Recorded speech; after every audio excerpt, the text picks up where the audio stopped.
It's runoff election night in Texas. It's May 28th, 2024. These are your headlines.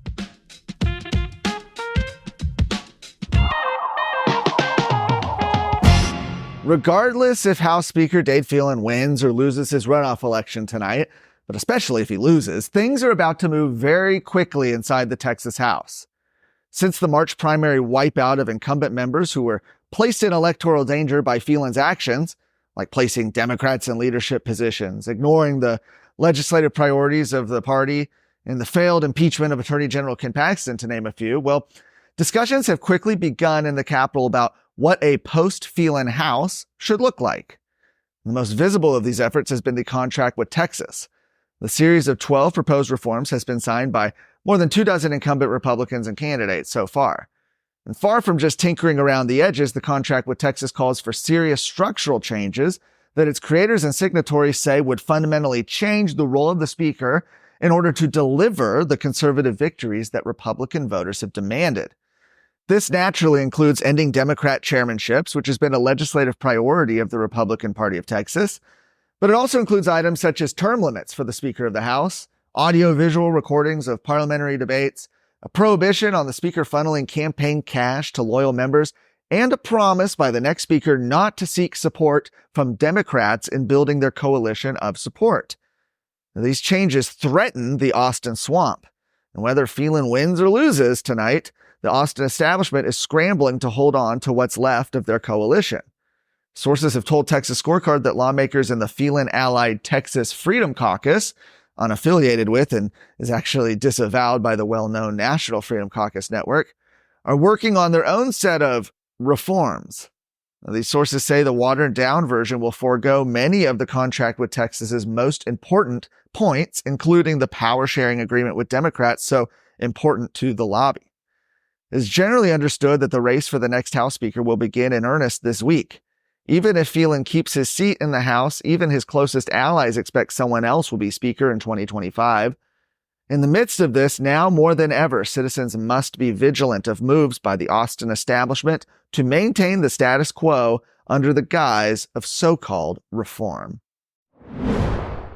Last week was the Texas GOP convention in San Antonio. By the way, if you were there, if you were a delegate, it was so great to get to see so many of y'all. But there was some business there that happened on Friday, on Saturday that we haven't gotten to talk about yet.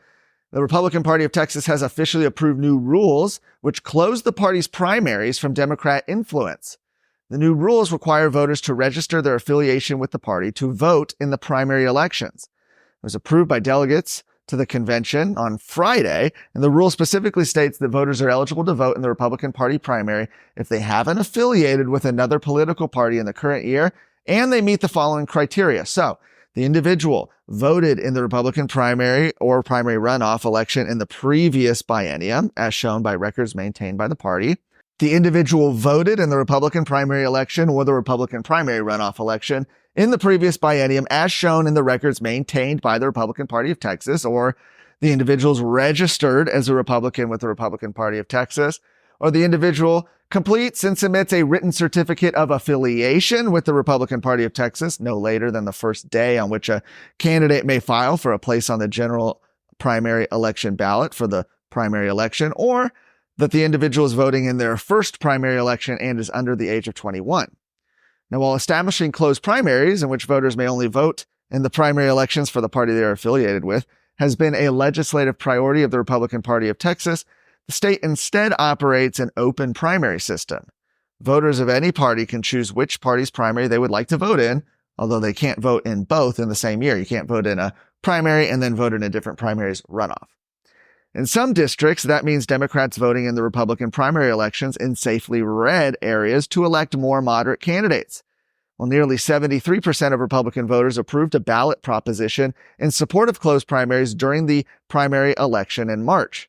This year, new attention was placed on the issue after an internal memo from then presidential hopeful Nikki Haley's campaign revealed that Democrat support in open primary states like Texas could boost her chances. And in races like House District 21, where Speaker Dade Phelan is fighting for his seat in a runoff election, 9% of voters had a history of previously voting in Democrat primaries. And while the party's rule has now been adopted, the issue is expected to be challenged in court. Some have argued that any changes to the primary process must move through the state legislature, which has failed to act on the issue in previous sessions. In under 2 decades, Texans for Lawsuit Reform turned Texas from a judicial hellhole into a bastion for business, but then the group lost its way. I'm Valerie Munoz, the host of Season 7 of Exposed, The Beast of Austin, where we examine the incredible rise and demise of one of the most powerful political groups in Texas. Available wherever you get podcasts. And the last bit of news out of the convention, the Republican Party of Texas has chosen a new leader, with delegates to the party's convention selecting former Collin County Chairman Abraham George, who secured the nomination after several rounds of voting. The race was wide open, as Chair Matt Rinaldi announced he would not be seeking re-election. Ultimately, when the vote hit the floor, the selections were narrowed down to Abraham George, then Texas GOP Vice Chair Dana Myers, and activist Weston Martinez. With no candidate securing a majority of the vote, a runoff was held between George and Myers. While votes were being counted in the race, Myers sent a text to delegates claiming she was endorsed by 4 of the other challengers in the race. George ultimately prevailed, winning 54% of the vote. He said, "I am humbled and honored to have received the support of thousands of my fellow Republicans and to be elected as chairman of the Republican Party of Texas." He said, "I look forward to uniting with every single Republican in our state and working towards our shared objective, electing Donald Trump, Ted Cruz, and every other Republican on the ballot this November." For more of today's stories, including what's happening in these runoff elections tonight, go to TexasScorecard.com.